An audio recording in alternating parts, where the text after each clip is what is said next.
So this is our E9 project. In terms of how detailed and complete this restoration project is, this is probably as detailed as restoration can get. We had this body repainted for quite some time now, and it took us some time to actually jump on the project, but now it's a priority, so it already moves faster. So this is completely resprayed body. We actually found few spots that needed some respray, and we're showing the original color. But anyway, this car was completely resprayed into the original Fjord metallic color. This is how the car left the factory. What will follow now? The car already has completely restored front and rear chassis, so it moves, but it doesn't have brakes, it doesn't have engine inside, it doesn't have anything else. And we decided that we will approach this project thoroughly, and the next thing that we will do is a little bit of a polish after more than 9 months of the paint sitting. It will be hard now, and we will do a little bit of polish, and we will completely cover the car in PPF, protected foil or film, transparent one, to avoid any scratches or to avoid, to keep the paint nice, not only during the using of the car or when using the car, but also during the restoration process, because we still need to put engine in, gearbox in, brakes in, interior in, and it will require a lot of moving around the car. So we will first 100% protect the paint, so it will remain nice, and then we'll move to the brakes, to the engine, to the gearbox, to make it drivable, and then we'll finish with interior and trim accessories and so on. So we'll have everything that will go on this car will be either brand new or very good condition or refurbished. So in terms of the chrome work, in terms of the glass, in terms of the interior, most of what we have ready for this car is brand new. We have brand new interior, brand new carpets, brand new upholstery.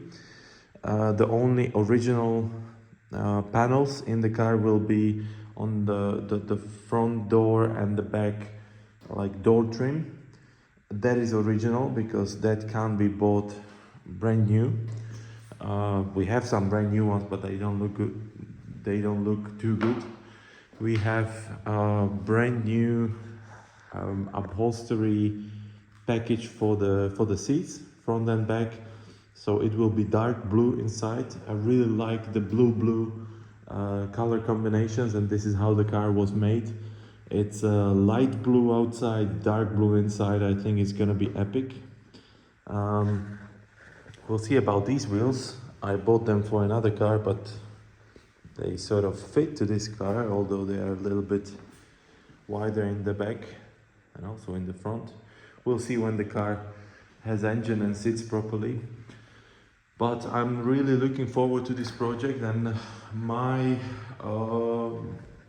estimate is that in 2 or 3 months this should be completely finished, subject to some minor issues that will not block using the car, and having it on the road. We'll need to re-register some of the stuff, like change of the color, change of the engine and gearbox.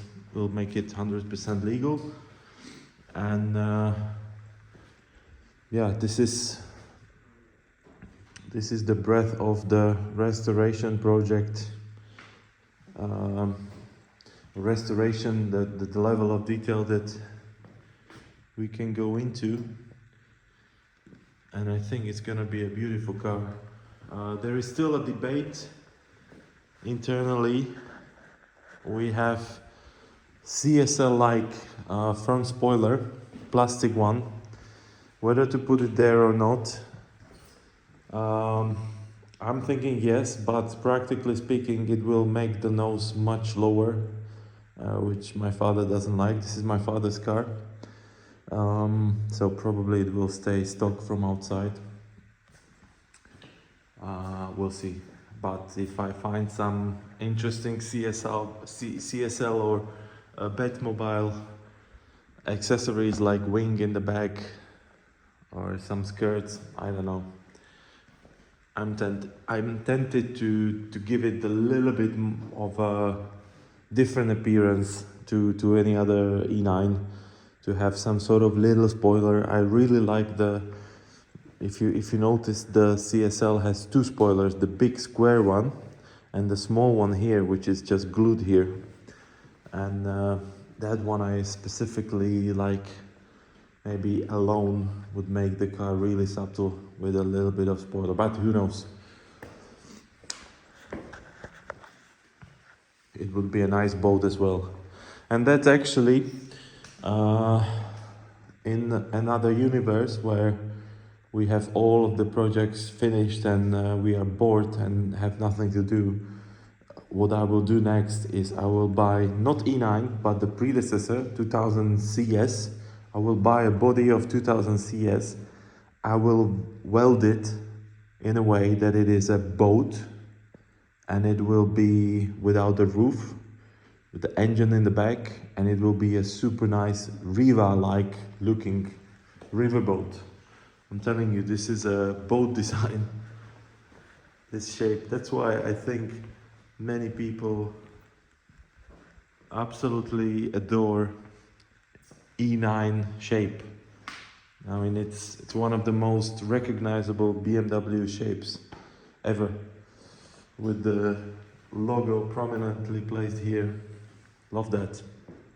I'm a sedan guy, I'm a limousine guy, I'm a four-door guy, but yeah, when you see a nice E9,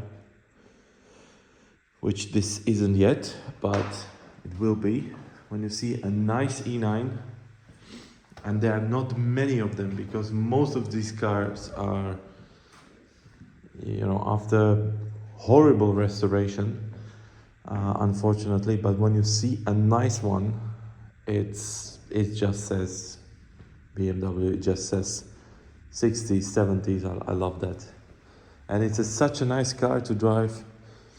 It's so easy to drive. It's so light. It's nothing like modern M cars or modern BMWs. The steering is light, the pedals are light, the clutch is light, the gear shift is super light, super soft, and it's comfortable. It bounces the car, it rolls. It's not stiff car, it's not uncomfortable. So it's more closer to a Citroën in terms of how it drives, but it still has the BMW iconic six-cylinder sound engine and everything you're looking for in classic BMW. So I'm really looking forward to finally finish this one, because this is actually collecting water here.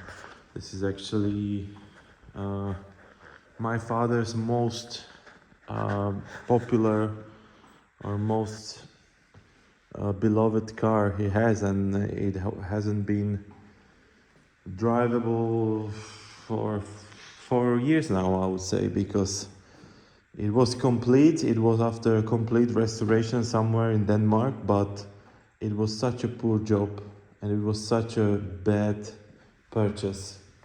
I'm not gonna go into details, but that's one of the reasons why I completely don't care about original engine, because half of E9s don't have original engines anymore, including this one. So yeah, we'll have modern 3.5 practically a new engine, healthy 211 horsepower, 5-speed. It will be a fast car, faster than any E9 you will meet normally. So yeah, I can't wait to actually see it evolve.